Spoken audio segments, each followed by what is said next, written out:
Welcome, welcome. I'm going to dive into a fascinating and deeply impactful topic, the human mind. Specifically, we'll explore the three layers of consciousness: the conscious, the subconscious, and the unconscious mind, with the focus on the unconscious mind and its profound role in trauma and in healing.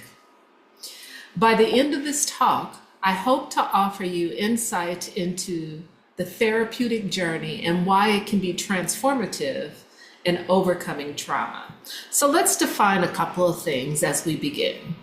The conscious mind, which represents what we are fully aware of. It includes our current thoughts, perceptions, intentional actions. For example, as you listen to me, your conscious mind is actively processing my words. Then there's the subconscious mind, on the other hand, and it operates just below the surface of awareness.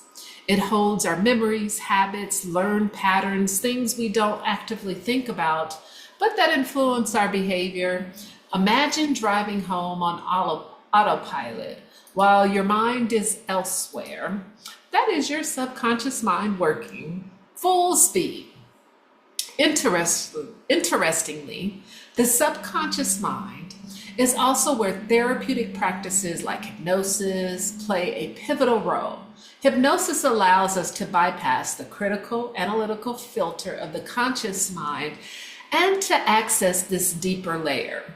By doing so, we can uncover and reprogram negative belief patterns, providing profound relief for individuals carrying trauma. And hypnosis works because the subconscious mind is highly suggestible, making it an excellent gateway for healing. Then there's the unconscious mind, which goes even deeper. It's part of the mind we cannot directly access or even become aware of in normal circumstances. This realm houses repressed memories, instincts, primal drives. It is the building blocks of our psyche that shape our behaviors in ways we don't always understand. For example, repressed memories of a difficult childhood event may resurface later in life as anxiety or maybe difficulty trusting others. Instincts such as self-preservation and, the thing that we go into for protection, fight, flight, freeze, or fawn responses also stem from this unconscious level, driving our behaviors in critical moments without conscious thought. Primal drives, including desire for survival, desire for connection, and maybe even a desire for reproduction, often influences actions in ways we don't fully recognize. An unconscious fear of rejection, for instance, might cause someone to avoid deep relationships altogether. They always want to keep the relationships on the surface. So now let's understand a little bit of how the subconscious and the unconscious mind work together. While the subconscious and unconscious minds are distinct, they work together in fascinating ways to influence our thoughts, feelings, and behaviors. The subconscious mind will act as a bridge between conscious and unconscious, storing memories and learning patterns that can be assessed or influenced with some effort. For instance, a habit formed in the subconscious might be rooted in a deeper unconscious drive. If someone compulsively checks the locks on their doors, for example, this action may stem from a subconscious habit, but it is likely influenced by unconscious fear of vulnerability or danger.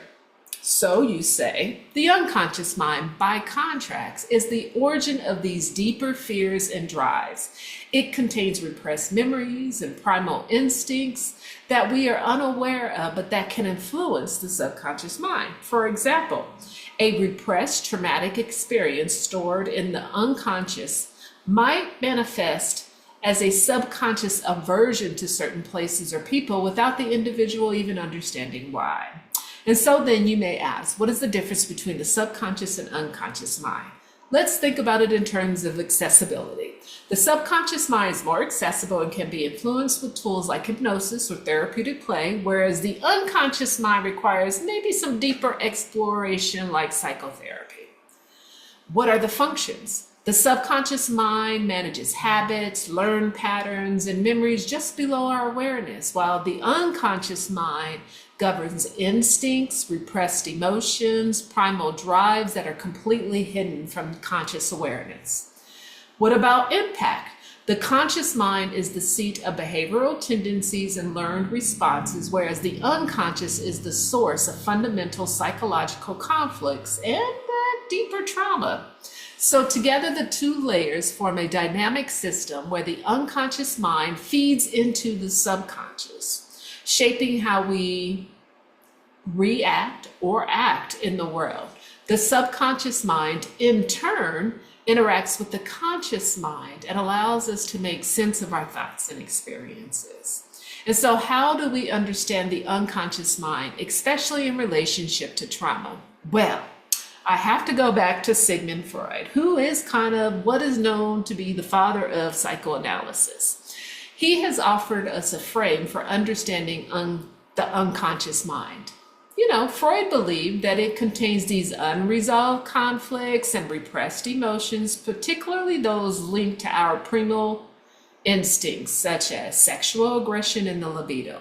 According to Freud, sexual aggression refers to the innate primal impulses tied to dominance, power, and procreation. These instincts, while natural, can become suppressed or redirected in socially acceptable ways. But then there's the libido, and in Freud's terms, is the life force or maybe the psychic energy that fuels both the sexual desires and a broader creativity, along with survival instincts. It is not solely about sexual activity, but encompasses a broad drive for pleasure, growth, and fulfillment.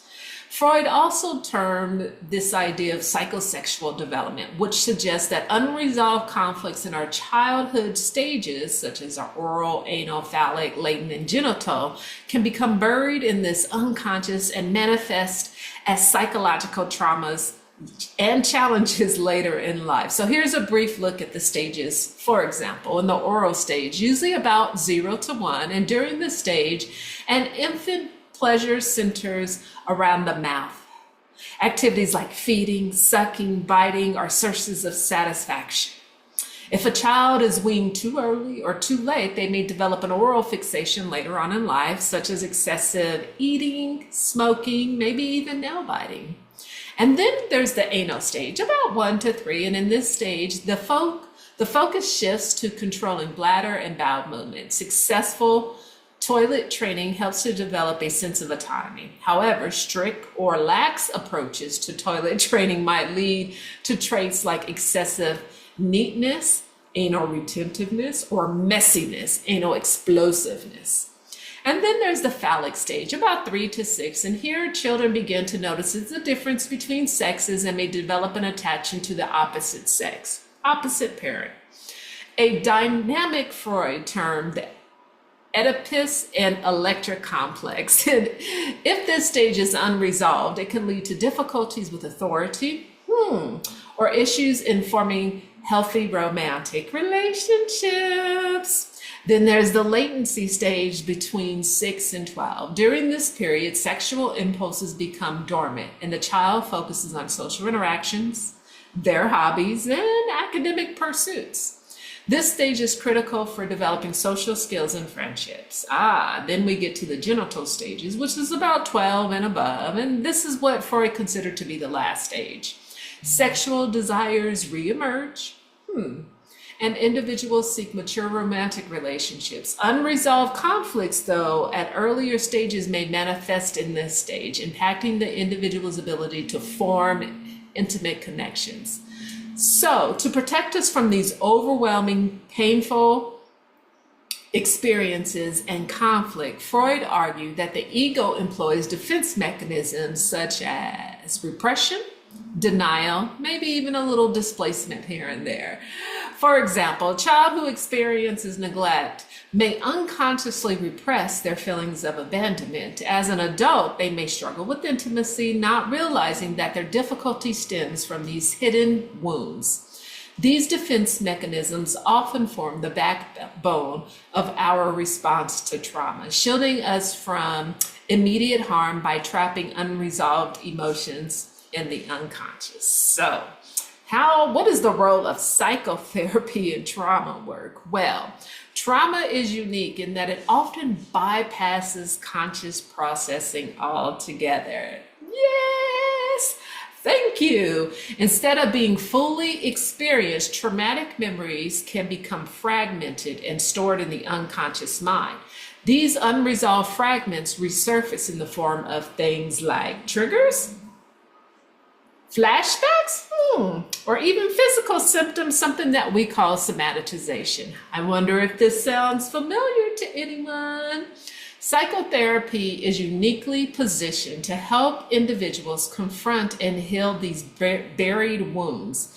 Techniques like psychoanalysis, psychodynamic work, even cognitive behavioral therapy, and therapeutic play aim to bring the unconscious into awareness. By identifying and addressing repressed emotions, patients can release the grip of past traumas and reclaim their lives. Thank you. Another note, therapeutic play is particularly important because it provides a creative and non-threatening way to access both subconscious and unconscious material. Through symbolic play, individuals, especially children, but adults also benefited in great detail, can express emotions they may not be able to articulate verbally, allowing for deep emotional processing and healing. So a therapist's role in this process is crucial. It's not just about uncovering what lies in the unconscious mind, but also about creating a safe and supportive environment for the individual to process these discoveries. Trauma work is delicate and requires expertise in guiding individuals through pain while fostering resilience and hope. So why would someone want to consider maybe working with a trained professional like myself? As someone who has dedicated my life to understanding trauma and its impact on the mind, I bring forth a wealth of knowledge and compassion to this work. My approach is rooted in a deep respect for the intricacies of the human mind and the unique experience of each individual. By combining these evidence-based practices and techniques with a personalized, empathetic approach, I help clients navigate the complexities of the conscious, unconscious, and subconscious mind. I probably should say that in a different way. Unconscious, subconscious, and conscious mind, because we work a little differently with psychodynamic work.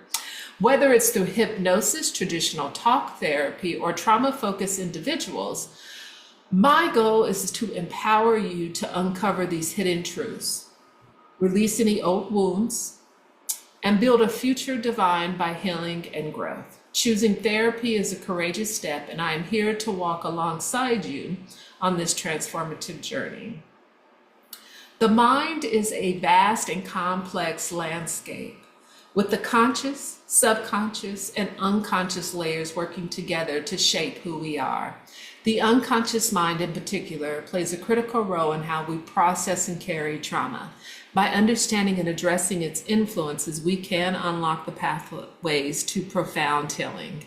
I want to thank you for allowing me to share this with you today. And if you are ready to explore the depths of your mind and embark on a journey towards healing, I would be honored to guide you. Together, we can turn hidden pain into visible growth and lasting resilience. Feel free to visit TanyaOctave-LCSW.com, and the link is also in the chat, as I do offer free 15-minute consultations. And I do appreciate it, and thank you for listening.